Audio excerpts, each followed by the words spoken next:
Now, what was the battle we were supposed to be expecting? Was it the Battle of Blackwater, the Battle of Bratton? What was the thing that was supposed to be the finale to last season? It was the Battle of the Gullet.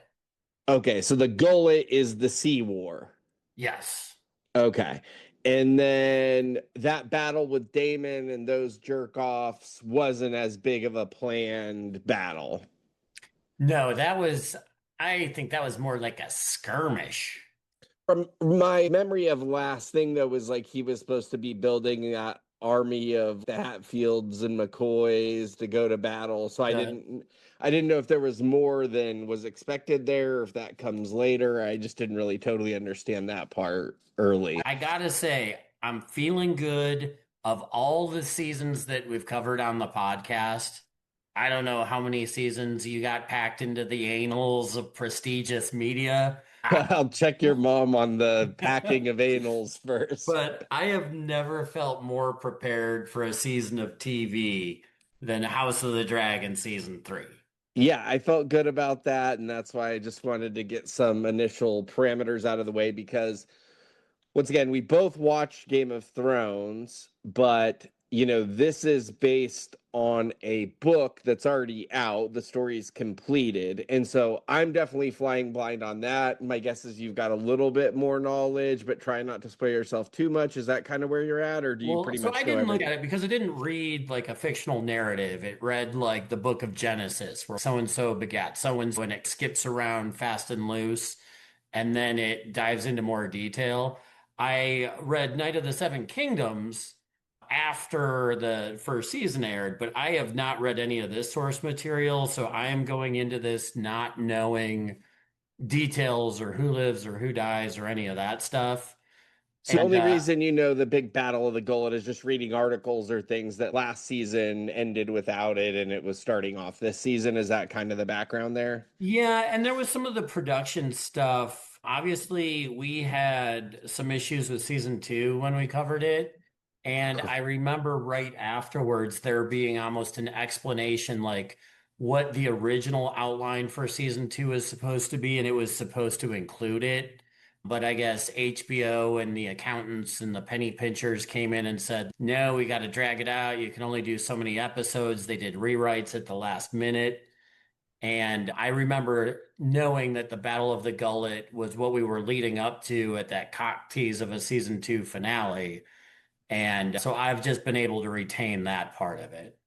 Yeah, and I knew that there was a battle, but that was where my blind spot came in, is not knowing. I just knew there was supposed to be a battle. And I will say, I think this would have felt better as a finale almost even than it did as an opener. I don't Certainly we end up with some big stuff at the end that kind of I think sets up the rest of the season, but it felt almost more like what the finale should have been for sure. I totally agree. I enjoyed the episode either way, but it seems like the franchise has leaned on big finales, big premieres. And the finale of season 2 was not a big finale. And we're burying the lead, but happy Father's Day to you, Dan, and probably based on that, no stranger to the rhythmic method. But this episode just felt a little off rhythm to me for a season opener. And with that, I will open us. Welcome to this episode of the Prestige Ish Media Podcast. I am your host, Craig Lake, and with me is someone who priests from Essos fancied very much and gave him coin, my co-host, Dan McNair. Dan, how are you this evening? Denounce yourself, good sir. But I'm doing fantastic. I'm ready for House of the Dragon to be back. It's fresh and it felt like I've had a palate cleanser. So I'm ready for this season. So we're on season 3. It is episode 1, and the name more or less is Salton Sea, Fire, and Blood. Do you have initial thoughts and a rating on this episode? So I'm glad I've recently rewatched season 2, which first time I hadn't seen it in the 2 years since it originally ran. And I didn't dislike it so much this time around, but I felt it put me in a good place to enjoy season 3. There was a lot in this episode I really liked. And feeling like I just stepped off of season two into this, a lot of things seem to click well for me. So I'm going to give it a great rating. I'm going to give Okay. it a 9.1.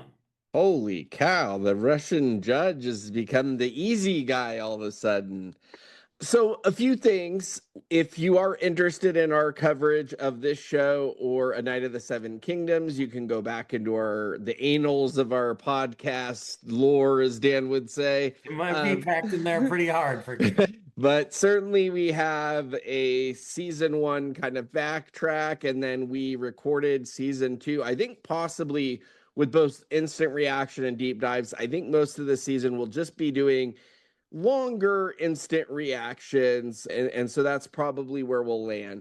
With that said, I did not do a rewatch going in. I was not in as good a place as Dan, and so just coming into this, not having watched since we last podcast recorded season two's finale, there's still a little stankonia from the end of last season. And once again, I think at least say four of the last episodes of the last season were very strong, but it felt like they were stretching the season, which it seems like they were. I'm a lot higher on one than I think a lot of people were.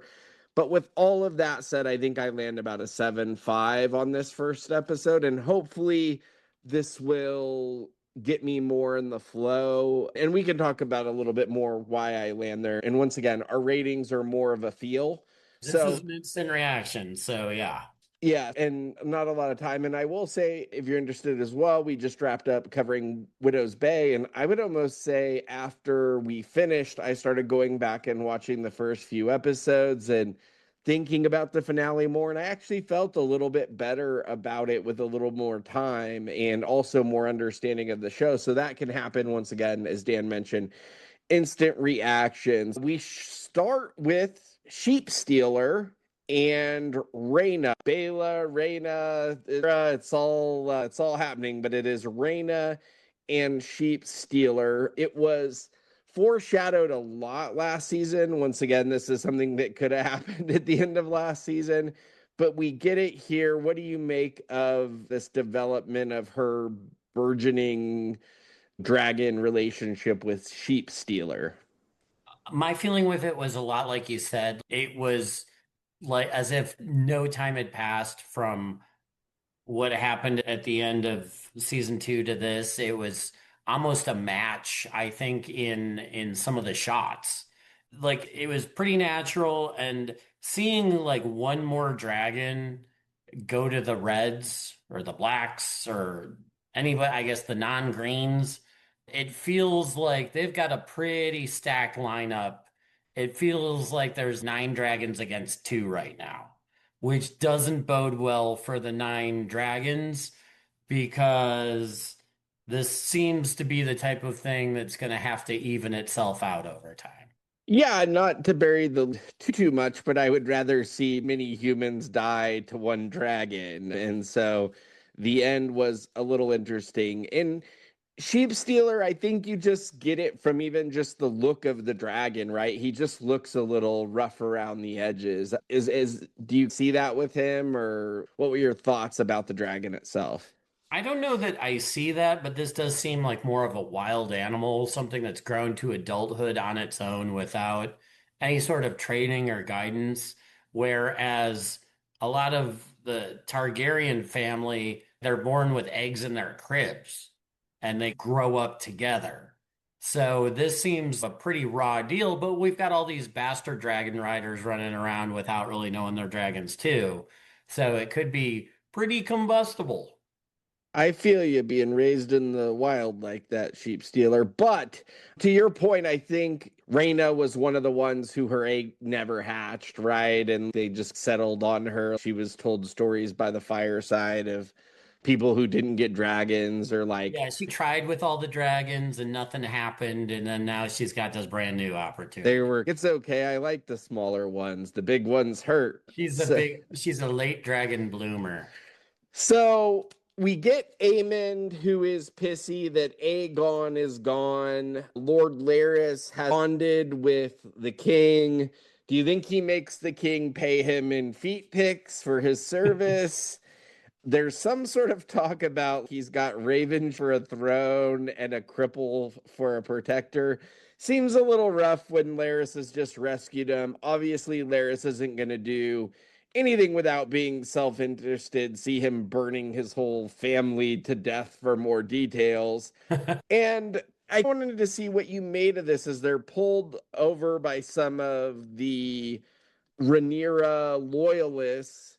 Larys turns them over, turns the king over to them pretty much right away. Self preservation. I don't think this was necessarily his plan to screw over Aegon. What did you make of this? So Larys is the adaptable type, like Varys or Littlefinger from the main franchise, where he knows how to survive in the moment. And basically, they tell Aegon to bend the knee and swear fealty to Rhaenyra, which that's not going to go well when he's basically the acting king, even though he's fleeing. But yeah, they do their little journey to the Raven throne adventure or whatever it is. But Larys is he's a great villain, but God, I hate him. And so the way that it sets up with these two, and then we don't see him again for the rest of the episode, as things start moving and whatever the plans were change, you got to wonder like where they are on the map and how their arrival is gonna whatever plan we land on. But I thought that was all very interesting. Now, obviously, we see Alicent's plan that she's pledged to Rhaenyra is just falling apart very quickly as we go. I have traditionally been a big Rhaenyra loyalist, but I found myself being pretty annoyed by her fancy free. She was almost crazy in how she was talking about how Alicent was just going to fix everything and this was all going to be fine. And they didn't really have to have their guard up. And you had both Bela and Jace, and then her lesbian, Mysteria, yeah. what's her name? I think it's something like that. I thought that was the one that was always calling Tyrion my lion, but they're pretty much the same person to me. Again, Um, that's true. You might they're be right there. they're a little closer than they should be, but yeah, I think she discounted him and then discounted the son right away. And just interesting to point out, obviously, Jason's up locking her in her tower. Rapunzel, Rhaenyra, let down your hair, but I think there's some sanity to him thinking she is not always making the best decisions. I think from the Rhaenyra point of view, she's just, you don't respect women and you don't respect me as a leader. But sometimes her decision making more than her sex, to me, makes her more susceptible to people doubting her. And I don't not acknowledge that there is a lot of the sexism involved, but there is a lot of just her kind of being it sometimes. What do you make of that, or what's your take on her fantasy that Allison's gonna kiss it and make it all better? So I think all things can be true at the same time. Now, I do have in my notes here, this is Operation Too Good to Be True. Yeah. But her read on Allison isn't wrong. Allison laid the plan, and then Larys went and screwed it up. This is Larys screwing everything up. This isn't Allison screwing it up. And because Larys dipped with Aegon, did your little Bowser Jr., now Aemond isn't doing what he's supposed to. Rhaenyra's read wasn't wrong. It's just things are happening quick. And Jason Bela's read is that you can't trust Alicent. Rhaenyra goes back to childhood with Alicent. She knows her better than anybody. In fact, in season two, Rhaenyra went to Alicent with basically the same deal. And Alicent's like, oh, oops, I screwed up my Aegons. You mean that Song of Ice and Fire? And I forgot at the end of season two until I watched it recently that Alicent's, yeah, I'll just throw open the gates for you and you can have my son's head. That was a big offering, a big moment, and it sped by. You blinked and you missed it. I think her big fear was Aemon having more and more controls, and Aegon hadn't exactly proven himself worthy. So I think the thought process is sacrifice Aegon to avoid Aemond being more in control, Yeah, because more or he gets more less. control. Who knows what he's going to be trying to do? Mom? It seems like it. That plan is going awry. The Triarchy is going after the Sea Snake. I forget which Lannister that was, They're but both Thailand or Tywin and Tybalt. yeah, yeah, but the one Lannister and Lohar and the Triarchy were all going to pursue the Sea Snake and the Snee Snake You nailed it. across the board. Now, whichever the other Lannister is, appears to be who Daemon defeated, correct? And they throw a Lannister's head back towards him. And Yeah, and they're twins, but now as those Lannisters, were those Northerners that were collapsing down, or who were those that other army that helped and killed the one Lannister? so yeah, those were Starks. That was a Stark banner. But earlier, and I thought it was Kragan Stark, but the last season, we had this really young Yeah, Stark, we had a different Stark at the wall with Jace, like saying, yes, we always honor our word. but we got some old man Stark in this episode. We got one boob. Now, Sir Gawain is Alicent's brother, right? Yeah, just also with Daemon killing the Lannisters, I have the note, tell me this isn't a dream. Okay. And because notoriously that was my biggest issue with season two. And yeah, the Starks have joined the party. So we got one boob as one of the village girls is ravaged. Sir Gawain is not having any of it. So once again, he is Alicent's brother, right? That's correct. We get Ulf telling his backstory about how a priest from Essos fancied him and gave him coin and called him Ulf the Dragon. Ha, Willie, ha. We ended up with he's peeing in front of a black goat. The witch shows up at some point. There seemed like there was like some centaur flying around. I'm Sweet assuming Tooth entered the chat. I assume that was a vision of sorts. What did you make of that holding pattern with all of the dragon bastards? They've got their plan. Notoriously, Harrenhal is somewhat haunted, and we had all those visions last season. Who knows what? But I don't know what Alice Rivers. I don't like her. I don't know what her motivations are. She did basically tell the Dragon Riders, like, hey, you're missing the battle. As if like she was trying to send them to Rhaenyra's aid at the gullet. But that seemed like file under too little too late. And there was a humorous part with Ulf about him misunderstanding castle versus horse for knights and lords and all of that kind of stuff that I didn't think was terrible. I think Alan and the Sea Snakes relationship has been maybe not one of the more amazing parts of last season.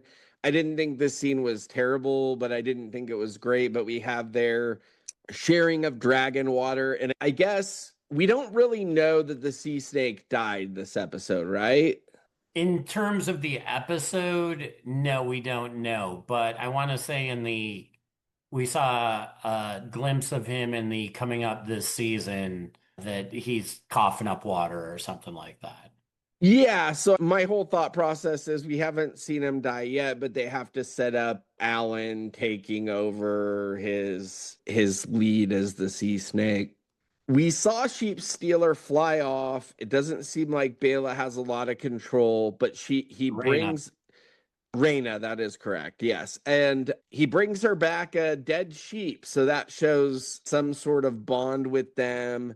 Anything else on Sheepstealer and Raina's relationship? No, it's just it's a new courtship. They got a long way to go.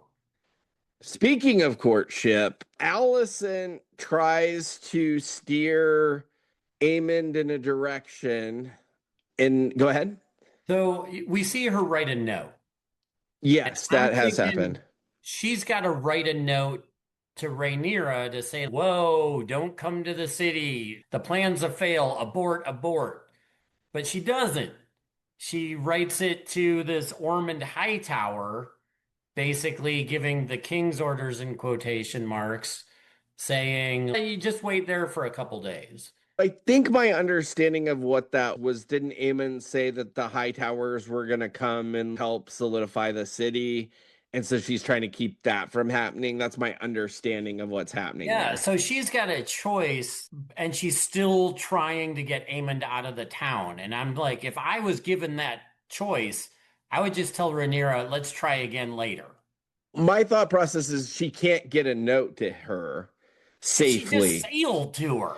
I understand, and that was all a little bit of hanky panky with how all that happened. But I think that the thought Did Larys take process, every raven in King's Landing? he did actually. So the premise that I'm gonna go with is that she couldn't get something to Rhaenyra, and so what she could do is hold off the support for Aemond. So I feel like that's what happened there. Okay, I'm the whole time I'm like, you gotta get a smoke signal to Rhaenyra somehow. Yeah, I think ideally that would be the case, but I think she didn't have the ability to do that. So what she tried to do is pose as the king to stop extra support from coming into the city. Because what was about to happen is Rhaenyra was going to walk into a solidified city, which she's not prepared as it is, but that would have just made it worse and made it look even more like Alicent had screwed her over. So once again, speaking of courtship, as Allison is trying to direct Eamon in a direction, they make out.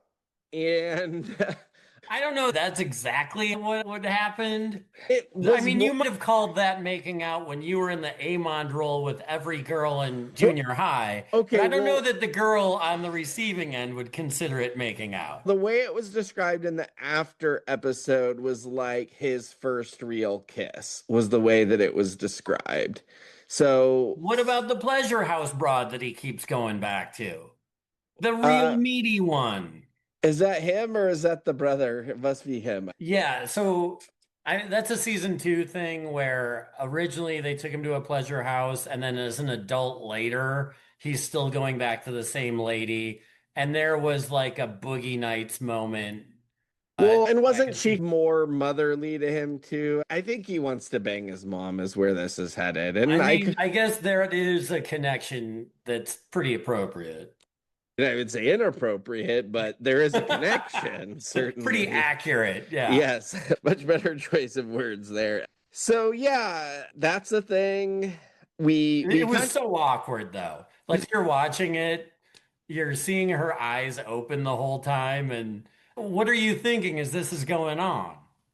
I would have to say to your point, I would have to close my eyes for that at least. I'm not going to look at him during. But yeah, so that's all going on. But it seems like she got the information from Helena that he was scared too. So I think she's trying to use that to her advantage to maneuver him, which is a little weird because last season it didn't feel like she could maneuver any of her sons, but she's certainly on her way to maneuvering this one, it seems like. As she's making this plea to him to go to the Riverlands, I thought she was trying too hard.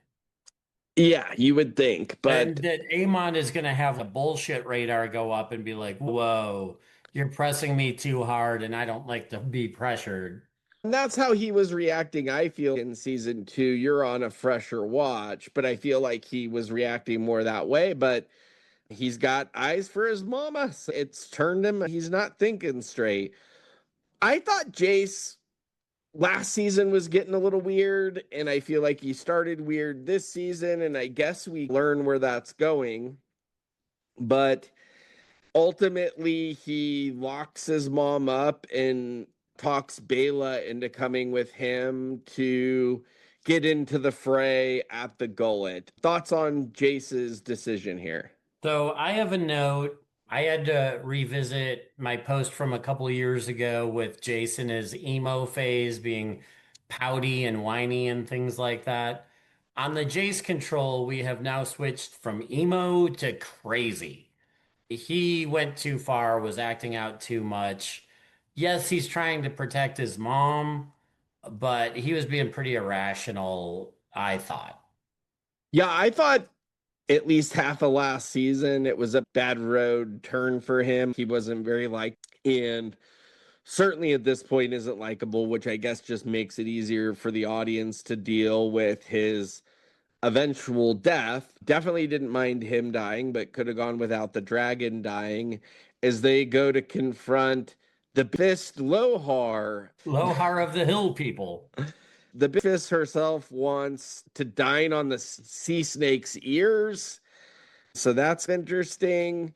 We see Rhaenyra's hissy fit being locked up in her tower. And is that her queen's dress she's cutting up? Yes, I saw the same after notes as you did, and it sounds like she's dismissing herself as a queen as she carves this thing apart so that she can become a king. The thing I don't get is in the show, there's always secret passages and sneaky ways to get in and out of every castle, every palace, every place. But apparently on Dragonstone, there's just one door and a dude. Apparently. So I still question what's her name, Miss Sandra or Miss Sienna or the I'm gonna my go with lion. Mysteria, but I'm probably wrong. No, I think you're more right than I am, and we will nail down the names a little bit better as we go. We're just kind of getting our feet wet. There's no Amazon tap and get a name real quickly, and IMDb would be a lot of work for an instant reaction. So we promise to screw the names up less next episode, but you can expect more of the same. Yeah, I kind of question how valuable she is. It's maybe not a choice I would make as a writer throwing this in there, but we are where we are.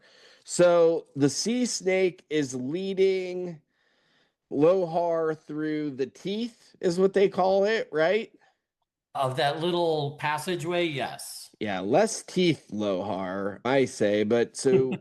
But Lohar has said, I thought she was going to be the one to do it, but she sent people to burn his sea snake palace while this is all going on to distract him. Was that your understanding of what was going Yeah, on? Driftmark. She wanted to get a reaction out of him by defiling his little castle. So it did seem like when they got through the teeth and he could see that, and they were supposed to go back to the battle, and then they lost two of the three ships on the way, but Lohar ends up throwing over the Lannister, throwing over all the people to create more speed so they can catch up with the sea snake. They run right into their ship and board. We've got the Titanic situation going. There's a lot of fighting. At one point, Sheepstealer enters the fray, but he is just burning everyone, right? There's no discernment on his part, just whoever he can burn, he's burning. Yeah, I do want to mention just as far as battle scenes, and I'm not a big pirate guy, but it hasn't been since the first Pirates of the Caribbean that I've been so compelled at the chase and the sword fighting and all the stuff that happened during this battle. I thought the special effects and everything played out really enjoyable. But for the notes about Sheepstealer, I think it's that there isn't any training. Reyna really has very little control. And the first time I see the dragon hit an allied ship, and Bela's also flying around, I had the thought that, oh, this thing's that out of control. And then the dragon math that I'm worried about, oh, they got to even out the numbers somehow. Now I'm really worried. And I think I was just more, as fun as this was, like, bring the crab feeder back from the dead. I want to see him in a battle like this. He's my favorite land and sea battler. But I heard they hired him at Red Lobster. yes, probably. Crab feeder, also what they call your mom's boyfriend, but I digress. So, yeah, Lohar's okay, but she's no crab feeder. We get this battle with Alan and Lohar where he kills Lohar, right? We have to assume he knifed her to the neck. So that's Lohar. We barely knew the. She was also in my with the girlfriend Deadpool, so I'm counting that a kill. Looked like a kill to me, but also we lose Vermax and Jace, which no real sweat on my brow losing Jace, but was a little disappointed to lose a dragon. Any thoughts on that close? I do think whether it was the finale last season or the start of this season, it definitely sends us in a new direction for sure. I like when there's stakes in a show and it makes it less predictable when things like this can happen. And this is something that the franchise is pretty good at. So I got my fill of good story, good action, good stakes, all in this episode. And that little switch that went from emo to crazy just got switched to off. Now I know you're doing a lot of dragon math, but what's the Rhaenyra kid math? She So, lost her baby with Damon, right? Didn't she have a miscarriage with him, maybe? Or is that something so else? at the very end, so both Jace and Luke are now dead. But Yes. with Harlan Strong, she still has one more bastard that's Joffrey. Okay, and we just didn't see him this episode, but he exists. He was at the Erie, and Oh, they they were dragging sent him him out off to to. Pentos. Okay, so that's where he is. And then she had two other babies with Damon that are blonde haired that were really small when, what's his But name? The series died. then they send him off with. Then they send all the kids off with I think they're probably with them Raina. too. Okay. So we do have three potential men, and then we've got the two daughters of the sea snake and Renee, Damon Bela and and Raina. Bela, or wait, Raina and Damon and Bela. Leanna had Bela and Rihanna. Oh, that's their kid. Okay. Yeah, she died in childbirth. So yeah, we've got a lot going on here, but while we do the dragon math, the people math's starting to get a little bit questionable too. We might be left with Ulf the dragon seed laying everyone keeping the line alive. Any other thoughts as we wrap up? And I think it's a good start to the season. It definitely engaged me more than it disengaged me. We're back in the swing of things. What's your thoughts? Yeah, I'm actually really excited. We've had a lot of good shows in our lineup card the last year or so. I was excited for the finale of Stranger Things. I was excited for The Boys and some of the other stuff that we've covered. And I think I'm as excited about this right now as anything else that we've covered.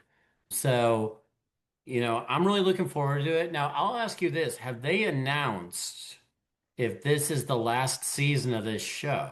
I don't think they. I thought my understanding was that they announced that season 4 was going to be the last Okay, season. so we've got this season and then season four and then That was the last trade story I saw on it, say a year ago or something. It okay. wasn't recently, so we probably need to do a little bit of research there to confirm. But that was my understanding is that HBO's, hey, we're doing season 3 and 4, and that's it. This is the deal. That was my understanding and what I still think is going to happen, but we'll have to look that up and see between now and next week. Okay, and then when are we gonna do our Deadpool? I don't know. It's tough to do a Deadpool on something that's got book stuff, but I guess I won't look at anything up and you won't, and then our audience that has read the books can just think we're idiots. But we can do We're it. we're enjoying this show in real time, and if other people do more research, then they probably wouldn't listen to us anyway. And I will say that if you're brand new to House of the Dragon, like it's just summer and you decide to watch this new show, yeah, coming in season three, episode one, watching that episode, you got to have no idea what's going on. That would just be a wild episode to drop in on and decide to like a show. So if you're just trying to figure everything out, there's just too much backstory. You really need to start at square one before getting into it. I know at times with Game of Thrones, when I didn't have HBO, I would pick up an episode here and there, and then eventually had to go back and start at A and get to Z, not Jessica Z. But it is pretty wild. But I hope most of our audience has just experienced this in the moment like we are. Yeah. And once again, you can go back to our other coverage that we've done previously if you need to catch up a little bit. and we might need to catch up ourselves. Dan's definitely done more recent homework than I have, but we'll all come back here and talk to you next week. Our goal is to do instant reactions after the episode. If we do anything else, that's gravy. We just wrapped up Widow's Bay, and we do have a little bit of outside the box for us, but we have done some true crime stuff the last few years. And this summer, we are also going to do Dark Side of the Ring. Dan TBD on that on his end, but we will be doing some of that coverage as well. Stay tuned for more House of the Dragon.